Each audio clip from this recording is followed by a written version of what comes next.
know that only 0.023% of all the buildings in the world are net zero, and most of those are net zero energy, accounting only for scope 1 and 2 emissions and ignoring scope 3 emissions altogether.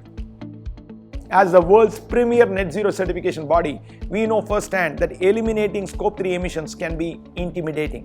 For most companies, value chain emissions represent a much greater proportion of their carbon footprint, more than 70% in fact, than operational emissions. And this is where the global network for zero difference comes in. We prioritize scope 3 solutions because these are the hardest to measure. Decarbonization across value chains and getting your building or business to zero means going beyond its confines. It means considering how clean the grid is, where the electricity and water comes from, where the waste goes, and what transportation is optimal. We help you tackle these more challenging scope 3 hurdles and more. And one of the ways we can help you do that when it comes to buildings is promoting circular economy principles in building design, construction, maintenance, and renovation. By using this strategy, you can design buildings and assets for modularity, allowing for easy replacements and life extension.